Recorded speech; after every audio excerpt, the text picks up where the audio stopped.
My sister planned to crash my birthday party with my cheating ex-husband, but I outsmarted her with the ultimate revenge that left her in tears. I, 27, female, have had a difficult relationship with my sister Laura, 24, female, ever since we were kids. She was the youngest child in our family, and she was clearly the favorite of my parents. Both my parents were working, so more often than not, I was left at home to take care of Laura while we were growing up. This meant that she stole a large chunk of my playtime. I was an average student at school, but I was a hard worker.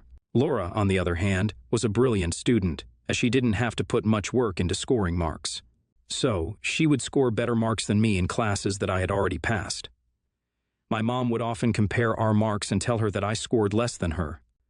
While I was at that age, there are several such instances where our parents instilled a sense of competitiveness in Laura against me. With time, this competitiveness turned into a far more mean and bitter feeling toward me. My hard work paid off later in my life when I saw success after college in my career. But after school, my sister struggled in college and had a hard time surviving in jobs. This increased her bitterness towards me, and she resorted to bullying and teasing me at family gatherings. She had no boundaries with me and would often steal my belongings. Even after all her mistakes, she was still the golden child in our family, and I was the black sheep. She got everything she wanted, and I got nothing. I met my husband, Mark, while I was working after college. We hit it off instantly, as I felt at home in his presence. I hadn't dated much before meeting Mark, but after spending time with him, I felt like this was the person I wanted to spend the rest of my life with. There was a certain warmth and care that you expect from your family. I never got it from my parents while growing up, but Mark made me feel the love and care of a family. When I got married to Mark, I thought I had finally found happiness. He treated me well and made me feel loved. We had a nice house, a cute dog, and a decent income. I thought we were perfect for each other. But 2 years into marriage, I discovered that there was an evil side to him. Mark was an avid gamer, and he had many online gamer friends.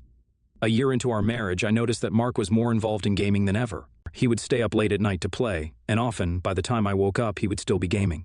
I used to think that he was playing with different players each night, but from overheard conversations, I understood that he was playing with the same person each night, and I felt like it was a woman. One night, I heard Mark talking to her about the last time they met, and I was shocked. I had never heard Mark mention anything about meeting his game of friends in real life, but the conversation was not very audible as it was in the other room. I asked Mark who he was gaming with, and each day he would come up with lies. But when I checked his profile, I could see that each night he was gaming with the same person. I saw my life crumbling down before me. I had to do something to see if my assumptions were right. So, one morning while Mark was still asleep, I took his phone and went through his text messages. I saw his chat with a woman who had a photo of my husband with her as the profile picture. I saw that the chat had been going on for the past 6 months. She lived in a different state and flew to our place thrice to meet my husband. They had spent nights together. But the most gut-wrenching part was that this poor woman didn't know that he was married. Throughout the chat, he pretended that he was single and living with a roommate. I felt bad for both of us. I took her contact details and saved them on my phone and decided to give her a call in the evening when my husband would be away. Instead of calling her right away, I texted her first and introduced myself. I showed her proof of our marriage and gave her time to emotionally process the information. After a while, we called each other. She was much younger than me and had met my husband while gaming. He told her that he was single, and they started dating long distance. The most surprising thing was that she had come to meet him thrice during their affair, and she had met his friends. His friends played along with his lie that he was single. My husband introduced her to his friends as his girlfriend. The saddest part was that he had promised to marry her soon. So this woman had built her whole future upon the lies of a married man, but she was very strong and quick to act. She agreed to send me screenshots of their chats and proof of them staying together. She agreed to block him right away, but I told her that it was perfectly okay if she had to shout at him one last time before blocking him. But she just wanted him out of her life as quickly as possible. The most difficult part of this was confronting my husband without getting too emotional. I couldn't do it in person, so I moved out of our home that same evening and left him a text with screenshots from his AP. He tried to contact me multiple times, but I resisted. I filed for divorce immediately, but I didn't tell anyone the real reason for the divorce. I was too insecure to tell people that my husband had gone in search of another partner. It made me feel like people would judge that I was not enough, so I kept that to myself and told people that we had grown out of love over time.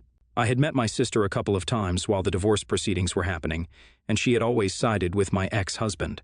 She didn't even know what the issue was between us, but she kept telling me how I was pushing away one of the best men in the world. I didn't want to engage with her much, so I left it at that. But a few months later, I got the information that my sister and my ex-husband were dating. They both made my life hell after that. They would both send me random selfies of them together just to annoy me. Once I asked my ex-husband whether my sister knew the reason why we broke up. He told me that she didn't, so I frightened him that unless he stopped texting me, I would tell everything to my sister. I blocked him immediately and didn't have to hear from him ever again. My sister, on the other hand, couldn't stop rubbing the fact that she was dating my ex-husband in my face. She would often say how she had struck the jackpot by getting into a relationship with him. This became her new entertainment, and she would even get my mom to tease me. I would stay silent and suffer through all of it. But on the other side, I was building a friend group of my own. I went to therapy for a few months after the divorce. I had contact with my husband's ex-affair partner, and our relationship turned into a beautiful friendship. Almost a year and a half after the divorce, my birthday was approaching. I decided to celebrate this birthday because deep inside, I felt like this was my second birthday after the entire drama, and I was finally feeling good enough to celebrate it. I invited all my friends and family to my house for the party. I planned it for the evening before my birthday. I made sure that my sister was not invited. I even invited my husband's ex-affair partner, Tanya. Tanya and I finally decided to meet after bonding over our relatable trauma for over a year. But one day, my mom sent me a screenshot of her text exchange with my sister. My sister had asked Mom whether I was having a birthday party.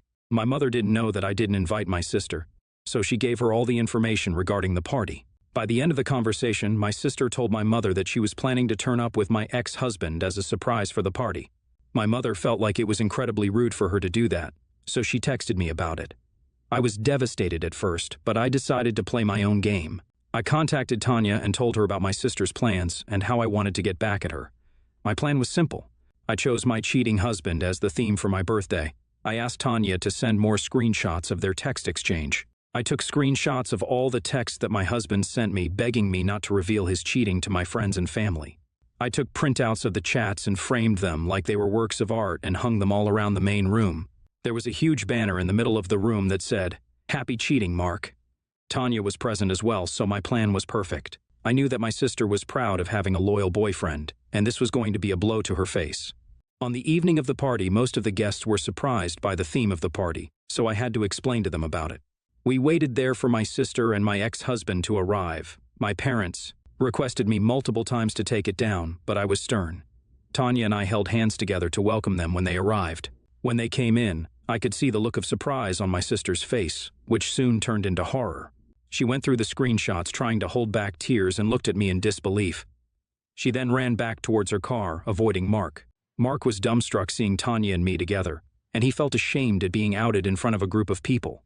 I was satisfied with the execution of the plan and celebrated my birthday in full glory. Am I the a-hole for revealing my ex-husband's past as a cheater to my sister since she started dating him? Update 1. My parents felt like I should have been a bit more considerate towards my sister. She has not picked up our call since the incident. I have tried calling her multiple times, but there have been no replies. Update 2. I unblocked my ex-husband to see that he was still posting photos with my sister. I was surprised to see this, so I took a few screenshots. My sister has come online, but she's still ignoring my texts. I feel relieved to see that she's alive.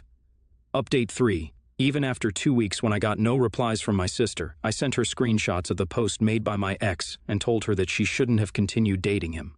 She replied immediately telling me that they had broken up and thanked me for sending the screenshots. She called me a while later, and it was awkward.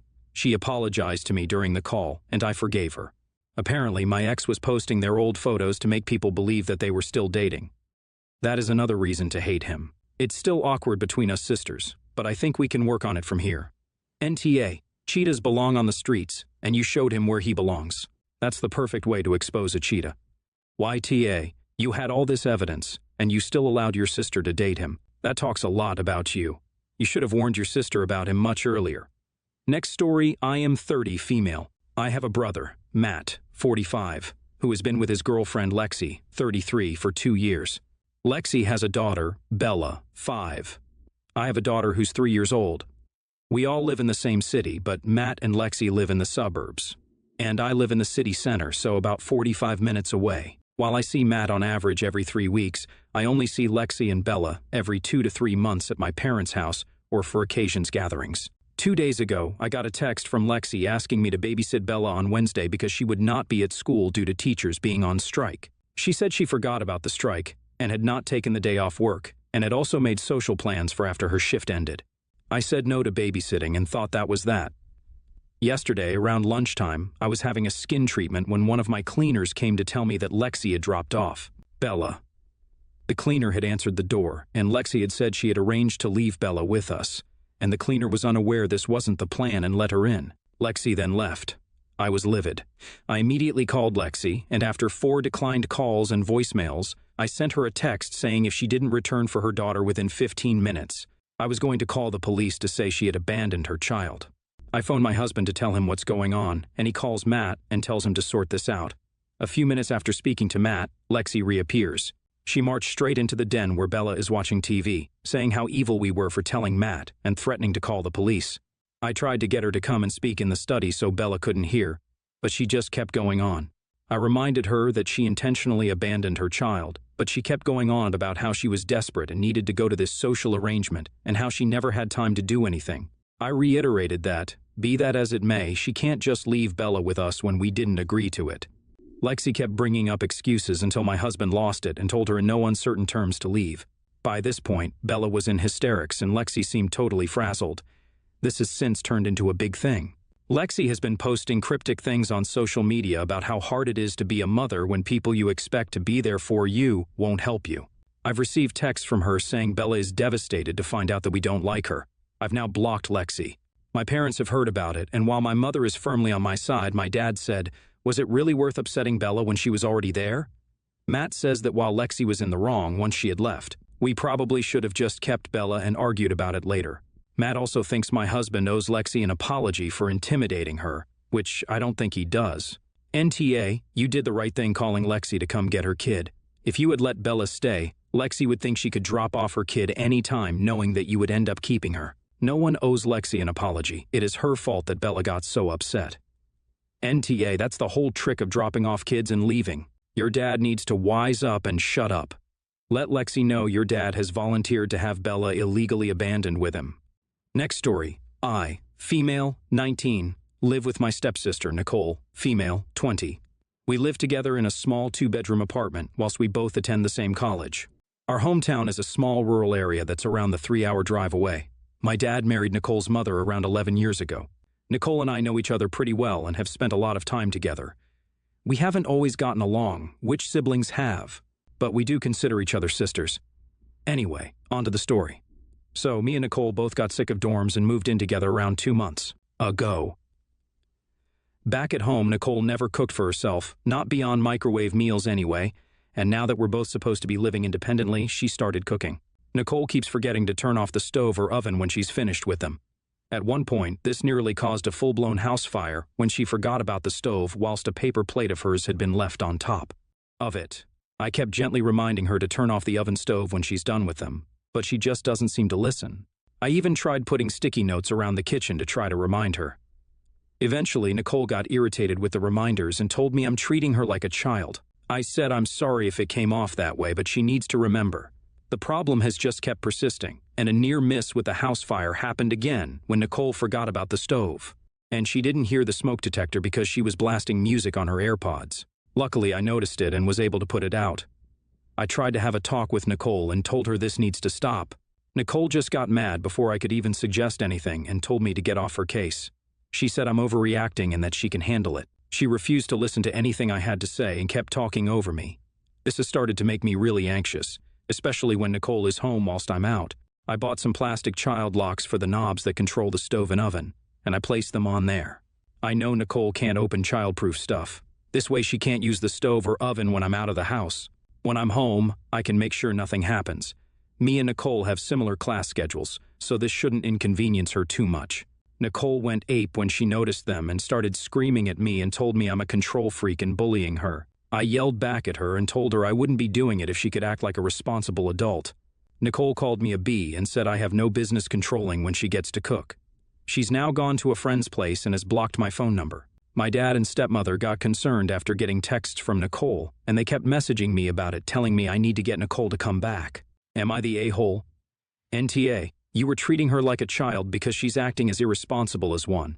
This isn't a little issue like leaving lights on or forgetting some house rule like keeping the bathroom door closed. This is a literal safety issue. You can burn down a house. She's too irresponsible to be using a stove. If she wants to be treated like a normal adult who's free to cook whenever she wants, then she needs to get her S together and do it without nearly killing everyone in the house and burning it down. NTA, Nicole is an idiot and has proved herself unable to be trusted to use a stove on her own. What does she expect you to do? Ignore it to save her ego while she burns your place down? Personally, I would have kicked her out and found another roommate rather than putting safety locks on the stove. But either way, the main concern is avoiding your place being burned down, and you took the necessary measure.